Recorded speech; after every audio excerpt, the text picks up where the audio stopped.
Hello tout le monde, j'espère que vous allez bien. Alors oui, je suis d'avance désolée, j'ai carrément le rhume, donc je pense que vous allez peut-être entendre que j'ai un petit peu la voix cassée, que je parle du nez ou je vais peut-être avoir un moment le nez rouge, tout simplement parce que je n'arrête pas de me moucher. Je vais peut-être aussi enlever mes lunettes parce que j'ai l'impression que ça fait des reflets. J'ai pas mis mes éclairages, je filme un matin et j'avais envie de filmer à la lumière naturelle parce qu'enfin il fait beau, alléluia. Du coup aujourd'hui je reviens comme prévu pour vous parler du CNED. Donc ceux qui ont vu la dernière vidéo savent, ou ceux d'ailleurs, je ne sais pas s'il y a des garçons qui me suivent, mais vous savez que j'ai enfin obtenu ma licence 3 sciences de l'éducation avec une mention assez bien et avec environ 13,3 de moyenne, quelque chose comme ça, donc je suis super contente. Franchement c'est une bonne chose de faite. L'année prochaine j'ai postulé pour un master MEF, donc on croise les doigts pour que je sois prise, je le serai en juillet. Mais du coup je vais venir aujourd'hui vous parler un petit peu de comment ça s'est passé, etc. Oui, j'ai mon petit chat juste à côté. Je me voyais pas l'empêcher de rester là parce qu'elle adore dormir sur le bureau. Donc si vous la voyez ou que vous entendez quelque chose, c'est elle qui est juste à côté. Donc j'ai regroupé un petit peu vos questions et je vais aussi moi vous parler un petit peu de mon expérience. J'espère que ce sera pas trop long et que ça vous intéressera. Si vous voulez une vidéo un peu moins générale, plus spécifique à par exemple les révisions, ces choses là, n'hésitez pas à me le dire aussi. Autre chose, vous allez voir que l'organisation pour le CNED est entièrement différente de mon organisation que j'avais pour la fac. C'est un système assez différent, une manière assez différente de travailler. Moi je m'en suis d'ailleurs rendu compte au fur et à mesure du temps. Et du coup si une vidéo vraiment sur la fac vous intéresse, n'hésitez pas à me le dire puisque j'ai fait, avant de faire le CNED, 2 années de sociologie à la fac et j'ai eu à chaque fois mes années sans problème. Et je dois aussi vous avouer que je suis quelqu'un qui ne travaille pas énormément non plus. Je pense que c'est important de le dire aussi. Je suis quelqu'un qui a horreur de perdre du temps à par exemple faire 2 fois la même chose, recopier son cours, etc. C'est pas du tout moi. Je suis plutôt du genre à vraiment vouloir balayer les choses assez vite et je ne passe pas énormément de temps à travailler et pourtant j'ai toujours eu mes années. Donc ne vous inquiétez pas pour tous ceux et celles qui rentrent à la fac ou qui vont faire une licence par le CNED, etc. Il n'y a pas besoin non plus de travailler de fou. À chaque fois on nous dit oui il y a beaucoup de travail. Depuis le début de ma scolarité je me suis jamais retrouvée à crouler sous le travail. Après je pense que c'est aussi une question d'organisation, mais ça pareil on va en parler. Autre chose, moi j'ai fait une licence par le CNED. Je sais que c'est entièrement différent pour ceux qui passent leur bac ou ces choses là, des BTS. Donc là je vais vraiment vous faire une vidéo spécifique à la licence, donc ça sera peut-être pas la même chose que pour ceux qui font un BTS, un bac, etc. Au niveau du CNED, comment ça se passe? Vous avez votre inscription, donc moi j'ai fait mon inscription auprès de ma fac, vu que ma fac est en partenariat avec le CNED. La raison pour laquelle j'ai choisi le CNED, je crois que je vous l'ai déjà dit, c'était pour un souci de santé. D'ailleurs ça va mieux, je suis très contente, donc l'année prochaine je retourne enfin à la fac. Donc je suis contente parce que malgré que je sois quelqu'un de très solitaire, il faut déjà savoir que c'est dur de se retrouver un an tout seul. Il y en a qui n'aiment pas l'univers de la fac, mais sachez que d'avoir des gens avec vous, je trouve que c'est vraiment un soutien. Ça permet de s'entraider, même vous faites des dossiers à plusieurs, donc c'est quand même quelque chose qui est entièrement différent quand vous vous retrouvez tout seul chez vous face à votre travail. Moi c'est la chose qui me faisait le plus peur, mais j'ai réussi quand même à m'organiser et à pallier à cette difficulté. Mais il faut savoir qu'il ne faut pas avoir peur de se retrouver seul, et ce qui est très important c'est de ne pas se couper des gens qu'on a l'habitude de voir et qu'on avait l'habitude de voir avant. C'est super important de ne pas perdre le contact social. C'est l'un des risques du CNED, de s'isoler, de se retrouver tout seul, et il faut faire très attention à ça aussi. Je ne sais pas trop si au niveau de la présentation c'est bon, j'ai pas trop préparé cette vidéo, je voulais vraiment que ça vienne de moi-même et que je vous parle comme ça, comme je parlerais à une copine à qui je présenterai ce que j'ai fait cette année. Donc moi j'ai fait une licence sciences de l'éducation, donc c'est une licence qui permet de devenir soit pédagogue, ce genre de choses, travailler dans la didactique, donc écrire les programmes scolaires, analyser les comportements des professeurs, etc. Mais aussi qui permet d'accéder au master MEF et qui normalement est la licence qui prépare le mieux à ce master. Donc le master MEF c'est le master pour devenir professeur des écoles ou professeur en collège, lycée, etc. Il y a plusieurs degrés, mais moi ce qui m'intéresse ça serait de devenir professeur des écoles. Et si un jour on avait le droit de choisir, j'aurais vraiment aimé travailler avec des maternelles. C'est une formation payante, je crois que moi j'en ai eu pour un peu plus de 1000 € mon année, mais ne vous inquiétez pas, vous pouvez la payer en plusieurs fois. Moi j'ai payé environ 114 € je crois tous les mois pour ma formation, donc c'est faisable si vous travaillez à côté ou si vous avez vos parents qui voulaient bien vous la payer, etc. Mais il faut savoir que c'est payant, mais je crois qu'on peut avoir des aides aussi, je n'en ai pas eu, mais ça doit être possible. Alors justement, les premières questions qu'on m'a posées, c'était par rapport à mon quotidien, parce que vous êtes beaucoup à savoir que je travaille, vous êtes tous censés savoir que j'ai aussi une chaîne YouTube, et du coup on m'a beaucoup demandé comment je m'organisais par rapport à ça, combien de temps j'accordais à YouTube, etc. Alors je me suis dit que pour vous répondre, le plus simple ça serait de vous détailler un peu comment se passe une journée type de ma semaine quand j'étais du coup au CNED, parce que là maintenant j'ai fini mes cours. Il faut savoir que je me suis jamais levée après 7h30, 8h gros maximum. Il faut vraiment essayer de garder un rythme, c'est très important, parce que si vous commencez à vous lever à 11h, c'est fini, vous allez perdre votre journée. Et je me suis toujours, ça va paraître bête, mais je me suis toujours levée, j'ai déjeuné et je me suis toujours préparée. C'est pareil, vous êtes chez vous pratiquement toute la journée, si vous restez en pyjama, je trouve que là on est vraiment dans un mood où on va rester dans son canapé à procrastiner et on va rien faire. Donc je me suis toujours levée vers 7h, 7h30 grand maximum, et maximum à gros maximum 9h, j'étais en train de m'activer et de commencer ma journée. C'est-à-dire que j'étais prête, habillée comme si j'allais à la fac. Donc vers 9h, ce que je faisais, je commençais avec le CNED, donc toute ma matinée était consacrée à mes cours. Donc je commençais par faire mon petit planning, donc je sortais mon planeur et je regardais tout ce que j'avais prévu de faire dans la journée. Il est important aussi pour moi de programmer à l'avance ces journées, parce que si vous commencez à 9h à vous dire « Bon, qu'est-ce que je vais faire aujourd'hui ?» Alors je regarde par-ci, je regarde par-là, vous avez forcément tué une demi-heure à regarder ce que vous avez à faire, etc. Donc je trouve que c'est un peu un temps perdu. Donc moi, ce que je faisais, c'est qu'au début de chaque mois, même au début de chaque semestre, c'est ce que j'ai fait pour le semestre 2, j'ai planifié tout ce que j'avais à faire jour par jour. Ensuite, on me demande quel temps j'accorde à YouTube. Donc une fois que ma matinée CNED était terminée, donc je mangeais vers midi, midi et demi environ. Ensuite, je me faisais une petite pause, donc souvent c'était jusqu'à 13h30, 14h gros maximum, où là je ne faisais absolument rien. C'était ma petite pause, comme on pourrait faire une pause le midi quand on est au travail. Et ensuite, début d'après-midi, nous voilà arrivés sur du YouTube. Donc souvent de 14h à 15h30, je suis sur ma chaîne YouTube en train de chercher des idées de vidéos, en train de vous filmer des vidéos. Là on est le matin parce que du coup j'ai le temps, mais normalement je vous les filme l'après-midi. Et en train de répondre à vos commentaires, les mails, etc. Donc ça me fait vraiment 1h30 par jour que je consacre à YouTube. Ensuite, je vais au travail, parce que oui, du coup, je travaille. Donc mon emploi du temps du mercredi est un petit peu différent, vu que je travaille toute la matinée et pas l'après-midi. Mais en semaine, je commence à 16h15, donc vers 15h45, je partais de chez moi pour aller au travail. Donc je vais chercher des enfants à l'école tout simplement, et je rentre chez moi environ vers 19h. Donc pour vous dire un peu comment est répartie ma journée, le matin c'est le CNED, début d'après-midi YouTube, et ensuite le travail. Et le soir je consacre ma soirée à mon copain, à mes loisirs, donc soit le coloriage, le scrapbooking, etc. Mais c'est vraiment la partie de la journée où là je vais vraiment me consacrer aux choses que j'aime, aussi à ma vie de famille, à ma vie de couple, parce que du coup je vis avec mon copain, donc je ne vois pas trop le délaisser toute la journée.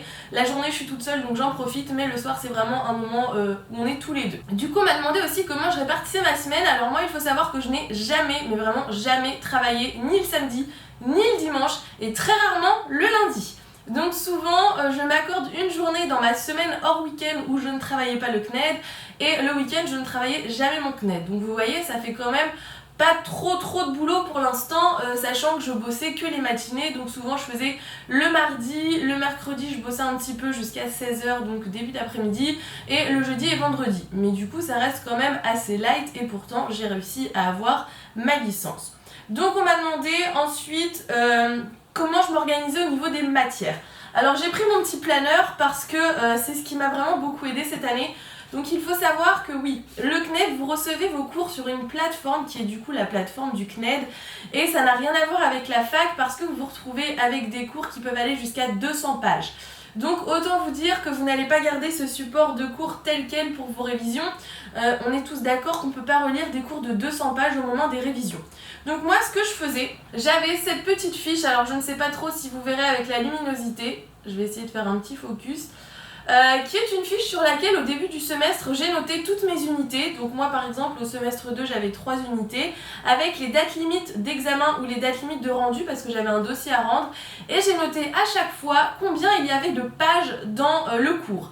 Donc vous allez vous dire oui mais tu fais par nombre de pages, pas par chapitre. Alors non, moi je travaille par nombre de pages parce que je connais un peu ma capacité on va dire de lecture parce que je suis pas une grande lectrice et je sais qu'au bout de 20 pages, je commence à en avoir marre et du coup, je ne retiens plus rien. Donc ce que je faisais par exemple pour la matière didactique des mathématiques, j'ai compté qu'il y avait 140 pages et qu'il allait me falloir 7 jours pour la lire et 2 jours pour faire ma fiche. En gros, je m'organise comme ça. Ensuite, évaluation, par exemple, j'avais des conférences à regarder, j'avais 120 pages de cours, donc je me suis dit 6 jours pour lire les 120 pages et regarder les conférences et 2 jours pour faire ma fiche. Donc comme ça, j'arrive un petit peu à situer comment je vais organiser mon petit planning. Et pareil, ensuite, pour mon dossier, je m'étais fixé un nombre de jours pour construire mon dossier, un nombre de jours pour trouver mes entretiens parce qu'il fallait que je fasse des entretiens avec des personnes, etc. Et je trouve que c'est vraiment l'organisation qui va primer au niveau de votre formation à distance parce que déjà vous n'allez pas passer votre temps à refaire 3 fois la même chose et je trouve que de se donner un nombre de jours, etc. ça aide beaucoup à vous dire au moins je ne serai pas en retard pour mes partiels si je respecte bien mon planning. Donc voilà comment ça se passe. Donc je commence toujours par lire tous mes cours et à la fin de la lecture d'un cours, je fais directement la fiche. Pourquoi je fais mes fiches au fur et à mesure? Tout simplement parce qu'il y a tellement de choses à imprimer dans des cours qui sont aussi gros que je veux pouvoir faire ma fiche juste après pour pas avoir oublié. Et on m'a demandé aussi si je faisais une matière en entier et après je passais à une autre ou si je faisais un peu de chaque matière. Alors ça dépend vraiment des personnes. Il y en a qui vont se lasser très vite et qui vont avoir besoin de changer de matière. Moi, c'était pas mon cas, je voulais vraiment me focaliser à chaque fois sur une matière pour pouvoir faire ma fiche dans la foulée. Donc ce que je faisais, c'est que je faisais une matière d'une unité en entier. Donc par exemple, mon unité D1, je faisais par exemple didactique des mathématiques. Je faisais toute ma matière, je faisais ma fiche et ensuite je passais à une autre unité pour pouvoir quand même varier les sujets, pour pas enchaîner toutes les choses qui se ressemblent parce que là c'est le moment où on se lasse.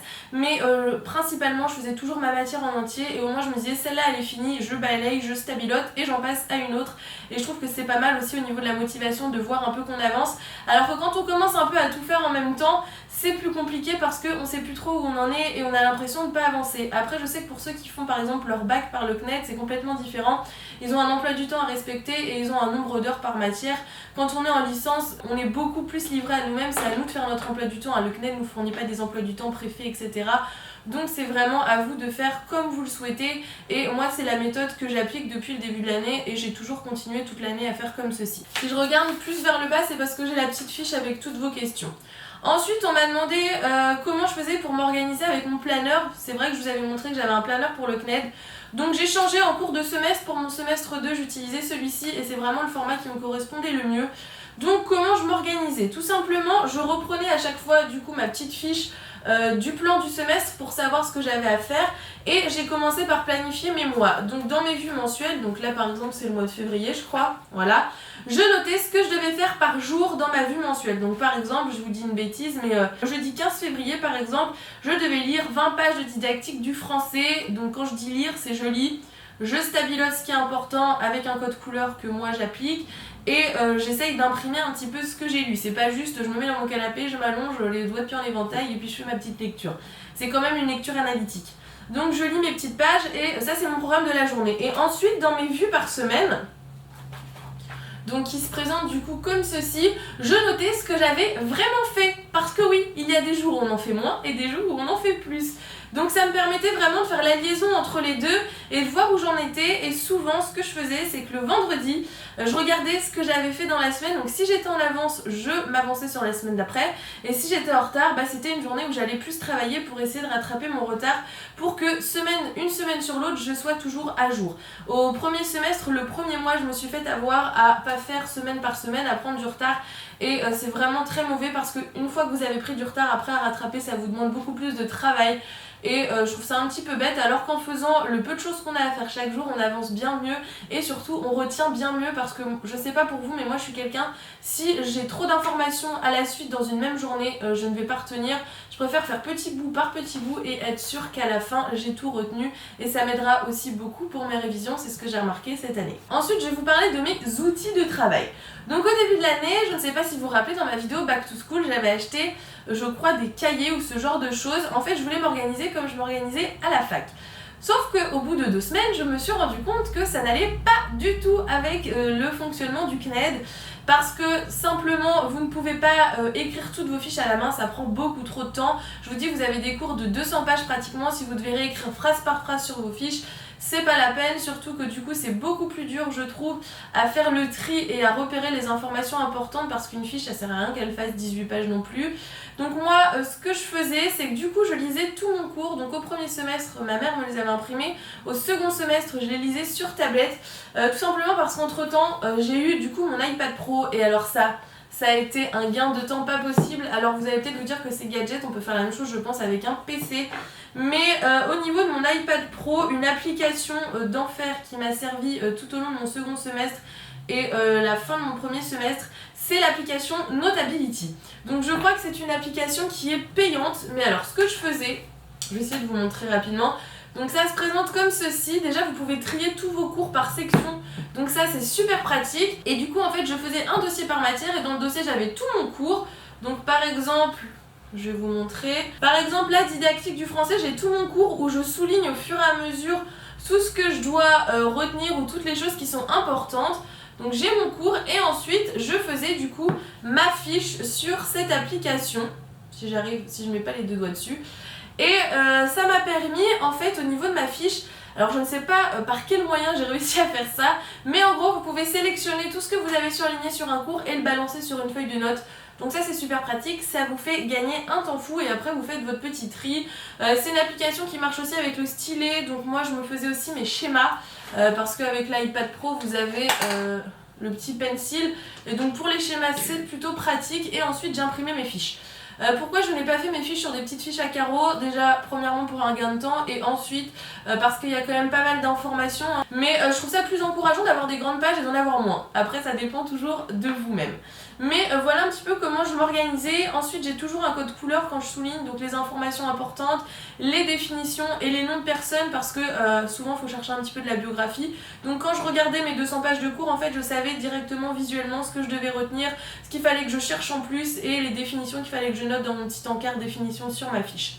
Donc ça c'est franchement un gain de temps. Du coup au niveau de mes fiches, en 2 jours ma fiche de 200 pages était faite et j'étais tranquille. Ensuite, une fois que j'avais fait mes fiches, au moment de réviser, donc moi il faut savoir que j'ai jamais révisé très longtemps à l'avance. C'est pareil, je vous dis, je suis pas quelqu'un qui travaille énormément. J'ai dû commencer mes révisions maximum, mais vraiment gros maximum, 2 semaines avant. Donc en 2 semaines, j'ai révisé et donc j'ai appris en même temps parce que moi je n'apprends jamais mes cours à l'avance. Je les lis, je les relis assez souvent pour que ça rentre, mais je n'apprends jamais par cœur à l'avance parce que le par cœur, moi c'est quelque chose que j'oublie très vite. J'ai une mémoire ultra sélective, ce que je vais apprendre par cœur, je vais l'avoir appris et je vais l'avoir oublié une semaine après. Donc c'est pas du tout productif de l'apprendre par cœur dès le départ. Par contre je le lis plein de fois. Parce qu'en lisant, moi j'ai une mémoire visuelle, je retiens le plan en fait, je retiens le plan, je retiens mes schémas. Donc tout ça c'est des choses en moins que vous allez avoir à apprendre au moment de la révision. Donc je révise maximum 2 semaines avant les partiels. Et ce que je fais au moment de la révision, c'est que je vais reprendre mes fiches et je vais tout surligner en fonction de mon code couleur. Ce qui fait qu'en fait, en relisant ma fiche, il y a encore des infos que je vais me dire non, ça c'est pas indispensable, ça c'est pas indispensable, etc. Et je vais réussir à recouper encore des informations et à rechanger des choses. Ce qui fait qu'à la fin, je vais me retrouver avec des fiches très condensées. Mais comme j'aurais lu plusieurs fois mes fiches dans l'année, il y a plein d'infos qui ne seront plus sur ma fiche, mais que j'aurais quand même retenues et que je pourrais ressortir à mon partiel. Et j'aurai vraiment les informations importantes. Donc si j'ai besoin de la relire en 5 minutes chrono, je pourrais relire ma matière en 5 minutes chrono, alors qu'à la base, c'était un cours de 200 pages. Donc voilà un petit peu comment je me suis organisée cette année. Sachant que quand j'étais à la fac, je n'avais pas du tout la même organisation. Donc c'est ce que je vous disais, si vous voulez une vidéo organisation fac, n'hésitez pas à me le dire, je pourrais vous le faire aussi. Et du coup, on m'a aussi demandé comment ça se passe au niveau des examens. Donc pour le CNED, cette année, ça a été un petit peu différent, je pense, des autres années parce que mes examens au second semestre sont tombés pendant la période où il y avait les blocus de fac. Parce que oui, il faut savoir que quand vous faites une licence à distance, vous êtes quand même relié à une fac, donc vous avez quand même à la fac un secrétariat qui vous est affilié, vous avez des personnes qui sont là pour s'occuper de vous, donc vous avez des contacts quand même au sein de la fac. Moi je suis pas loin de la fac, donc quand j'avais besoin de quelque chose, je me déplaçais. Pour les gens qui habitent loin, vous avez un contact mail, etc. Vous êtes quand même super bien encadrés, hein, vous n'êtes pas laissé dans la nature tout seul, etc. Mais du coup, pour l'organisation des partiels, du coup, ça se passe dans la fac. Donc pour ceux qui habitent loin, il fallait qu'ils prennent un logement dans la ville pour pouvoir accéder à la fac. Et souvent c'est sur 2 à 3 jours pour pas que ça dure trop longtemps pour les gens qui habitent loin. Mais ce qui s'est passé cette année, c'est qu'à cause des blocus de fac, déjà on n'a pas pu passer les examens dans la fac qui était prévue. On s'est retrouvés à l'autre bout de la ville, dans une fac de sciences, je crois, quelque chose comme ça, sciences et techniques. Et ils nous ont regroupé nos 6 matières en une journée sur une épreuve de 7 heures. Donc comment vous dire que 7 heures dans un amphi sans pause, juste avec son petit sandwich et sa bouteille d'eau, à faire que des dissertations, c'était assez sport comme on dit, mais tout compte fait ça s'est plutôt bien passé et j'ai réussi du coup mes examens alors que je n'avais pas non plus révisé des masses. Moi c'est ce que je vous dis, je trouve qu'à la fac on peut avoir beaucoup de travail comme on peut aussi ne rien faire du tout. Sachant qu'on va pas vous dire fais ci, fais ça, alors avec le CNED encore moins, là vous êtes livré à vous-même, si vous ne voulez même pas ouvrir votre ordinateur, personne ne va s'en rendre compte, vous n'avez même pas de TD, donc personne ne va vous dire tu n'es pas venu, etc. Là vous faites ce que vous voulez et il faut pas non plus s'inventer du travail. Moi j'ai beaucoup de gens que je connaissais à la fac qui recopiaient leurs cours le soir, qui faisaient une fiche d'une fiche sur une fiche. Ça sert à rien, à part à perdre du temps. Alors même si on a une mémoire écrite, je vous conseille pas de faire fiche sur fiche. Et je vous conseille surtout de prendre votre cours dès le départ. Ça sert à rien de refaire un cours tout beau, tout propre. Faites-le dès le départ bien et ne vous rajoutez pas du travail en plus. Profitez de ce temps-là plutôt pour lire des livres en rapport avec votre sujet, pour regarder des bibliographies, regarder des conférences, des vidéos YouTube. Moi j'ai beaucoup regardé de vidéos YouTube pendant le CNED parce qu'il y a beaucoup de choses en fait qu'on trouve sur YouTube, je ne savais pas, en rapport avec nos formations. Donc si vous voulez vraiment passer du temps à travailler, profitez-en pour enrichir vos connaissances plus que recopier, ça ne sert à rien du tout je trouve. Après c'est mon avis, c'est ma façon de travailler, je vous dis moi je suis pas quelqu'un qui aime beaucoup travailler, au bout d'un moment je me lasse et j'en ai marre. Je ne suis pas quelqu'un qui procrastine comme vous le voyez, je suis juste quelqu'un qui est organisé. Je pense qu'en étant bien organisé, il n'y a pas besoin d'en faire des tonnes non plus et je pense que si j'y suis arrivée, tout le monde peut y arriver, juste une bonne organisation. Moi j'ai un planeur mais vous pouvez très bien avoir un agenda classique, un agenda numérique, je ne sais pas ce que vous voulez, mais le plus important et la clé je trouve pour moi du CNED c'est de ne pas s'isoler, c'est de faire vraiment un planning et de respecter son planning parce que c'est bien beau de faire un planning mais si on ne respecte pas il sert pas à grand chose et c'est surtout de garder un rythme de vie complètement normal, donc ne pas se lever à midi, ne pas rester toute la journée en pyjama, non c'est pas le but du tout du truc et c'est peut-être les choses qui peuvent faire peur à certaines personnes mais sachez pour vous rassurer que si vous respectez ce qui vous est dit, vous avez des conférences à regarder, vous avez aussi des contacts avec vos professeurs, vous pouvez leur envoyer des messages, vous pouvez même demander à faire des Skype avec eux. Il n'y a pas de souci, ils sont toujours présents. Après, bien sûr, ils ont des créneaux qu'ils peuvent vous donner. Vous pourrez peut-être pas l'avoir dans la journée même, mais tout le monde est là pour vous aider. Il n'y a aucun risque de ne pas y arriver. Même pour un dossier, moi j'avais un dossier à rendre, un dossier de licence, du coup, une question d'études. On avait un tuteur. Et on avait un forum avec le tuteur, donc vous n'êtes vraiment pas laissé seul. Votre tuteur doit vérifier toutes vos étapes de travail, donc vous ne partez même pas dans l'inconnu. Si vous êtes en train de vous planter, ils vont vous le dire. Donc franchement, je trouve qu'en fait, le CNED, ce n'est pas si compliqué que ça. Il faut juste être déterminé et ne pas avoir peur de travailler seul chez soi. Mais une fois qu'on a passé cette difficulté-là, je trouve que c'est une formation qui est très enrichissante. Moi, ça m'a permis de garder mon travail à côté. L'année dernière, je travaillais aussi en même temps que mes cours et j'ai loupé énormément de cours. Du coup, cette année, je n'en ai loupé aucun. Et mon travail, je trouve, du coup, de garder des enfants, de travailler avec les enfants peut être bénéfique pour la suite de mes études. Donc, je voulais vraiment le garder. Et on va pas se le cacher, c'est ce qui m'a permis aussi de payer ma formation du CNED. Donc je trouve que c'est important aussi de choisir la vie qu'on veut plus tard. Et quand on est motivé par quelque chose, on y arrive toujours. La motivation, c'est ce que je vous dis, c'est le moteur, c'est notre moteur, notre motivation, donc il faut vraiment pas se démotiver et une fois qu'on est parti, il faut foncer et vous verrez qu'à la fin vous serez super fiers de vous. Moi je suis trop contente et franchement ça a été une super expérience cette année. Je me suis posé même la question si l'année prochaine j'allais pas continuer avec le CNED, mais je me suis dit que non, au niveau des stages etc en master c'était mieux de repasser par la fac, mais c'est vraiment moi quelque chose qui du coup me correspond très bien de travailler seule à distance. Donc si vous avez d'autres questions, n'hésitez pas à me les poser, je vous répondrai en commentaire. Là j'ai essayé de vous faire une présentation globale de comment ça s'est passé. Je vois que je suis déjà à 25 minutes de vidéo, donc j'espère que je vais pouvoir la raccourcir un petit peu au montage. Donc j'espère que cette vidéo vous aura plu. Si c'est le cas, n'hésitez pas à mettre un petit pouce bleu. Moi je vous fais d'énormes bisous et on se retrouve très vite dans une nouvelle vidéo qui sera du coup une vidéo qui vous parlera plus de scrap planner etc. Je vous fais d'énormes bisous. Bye bye.